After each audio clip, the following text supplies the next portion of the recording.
Harut और Marut कौन थे, बाबुल का कुआं कहाँ है और हारूत और मारूत का जादू किस तरह का था।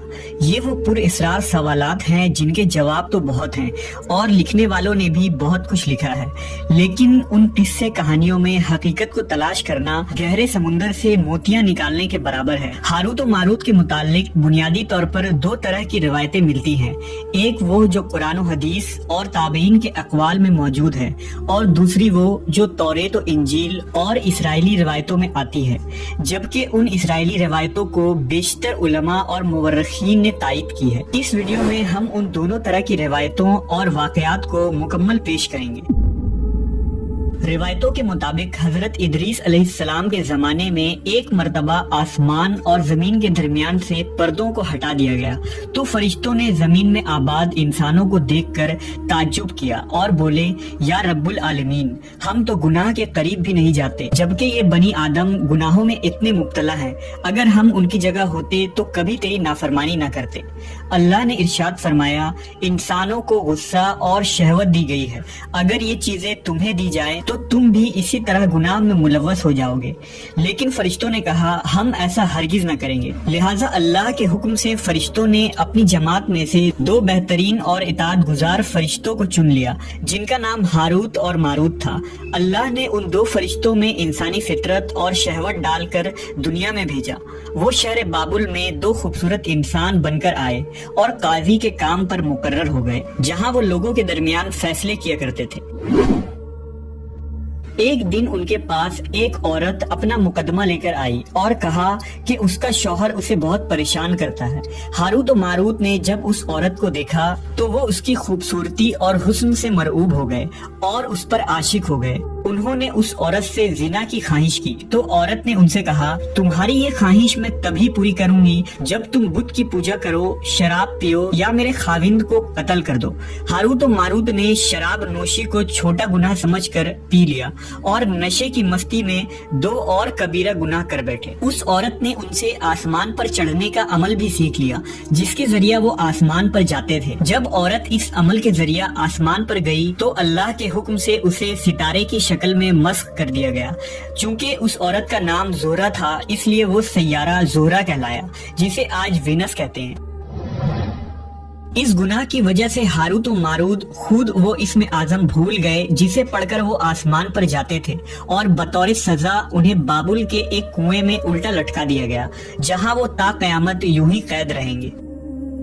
ये एक इसराइली रवायत है जिसे इमाम इब्ने कसीर और फखरुद्दीन राजी जैसे मुफस्सरीन अफसाना और मन घड़त कहानी करार देकर सख्ती से रद्द कर देते हैं। वहीं इमाम सयूती जैसे उलमा इस रिवायत को मुस्तनद मानते हैं।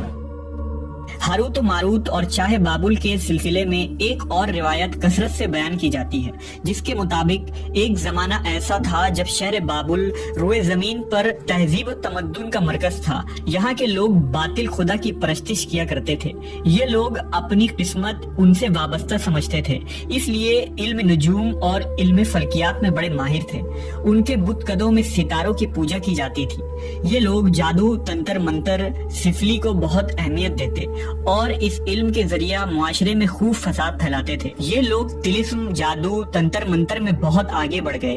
उनमें बड़े बड़े जादूगर मौजूद थे। उनकी तारीखी किताबों में जगह जगह जादू और तंत्र मंत्र ही नजर आता है। उनका जादू दूर दूर तक मशहूर था। मुख्तसर ये कि उस शहर का बाशिंदा होना ही जादूगर होने की अलामत थी। जब हजरत सुलेमान अलैहिस्सलाम की हुकूमत आई तो आपने उन लोगों को इस शिरकिया अमल से रोका और उनकी सहर और जादू की किताबों को एक जगह जमा करके अपनी अजीम कुर्सी के नीचे दफन कर दिया, ताकि इस फितना अंगेज इल्म का जड़ से खात्मा हो जाए। जब सुलेमान अलैहिस्सलाम की वफात हुई तो शैतान ने उन किताबों को दोबारा खोद कर निकाला और लोगों से कहा कि सुलेमान पैगंबर नहीं था, बल्कि उन किताबों के जरिए हुकूमत किया करता था। लिहाजा हवा में उड़ना, जिन्नात पर काबू और सुलेमान अलैहिस्सलाम के गैर मामूली मुआजिजात दरअसल जादू और सिफली का अमल था। बनी इसराइल ने उसकी पैरवी की और उन किताबों को पढ़ना शुरू कर दिया। लिहाजा दोबारा ये शर अंगेज इल्म इस कौम में सुरायत कर गई। अल्लाह ने सुलेमान अलैहिस्सलाम पर लगाए गए इल्जाम और तोहमत की नफी करते हुए सूरह बकरा में फरमाया है, اور انہوں نے اس چیز کی پیروی کی جو شیطان سلیمان کی بادشاہت کے وقت پڑھتے تھے، اور سلیمان نے کفر نہیں کیا تھا لیکن شیطانوں نے ہی کفر کیا۔ لوگوں کو جادو سکھاتے تھے اور اس چیز کی بھی جو شہر بابل میں ہاروت و ماروت دو فرشتوں پر اتارا گیا تھا، اور وہ کسی کو نہ سکھاتے تھے جب تک یہ نہ کہہ دیتے کہ ہم تو صرف آزمائش کے لیے ہیں، تو کافر نہ بن۔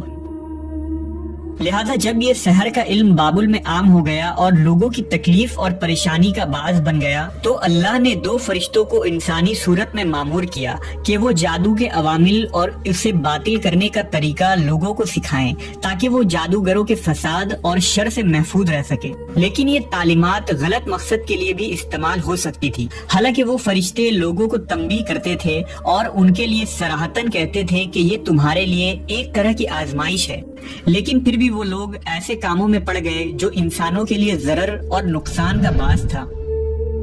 بعض عربی داستانوں میں اس کنویں کا ذکر بھی ملتا ہے جہاں کئی لوگ پہنچے اور ہاروت و ماروت سے ملاقات کر کے جادو کا علم بھی سیکھا، جبکہ بعض مورخین کا کہنا ہے کہ عراق کے شہر حلہ کے قریب ایک کھنڈر میں موجود قدیم کنواں ہے جہاں سے بابل کی سرحد شروع ہوتی تھی۔ یہ اس کنویں کو ہی چاہے بابل قرار دیتے ہیں۔ بہرحال اس واقعے سے یہ سبق ملتا ہے کہ سفلی اور جادو ایک شرکیہ عمل ہے، مگر یہ کہ اس کا استعمال فساد اور شر پسندی کے خاتمے کے لیے کیا جائے۔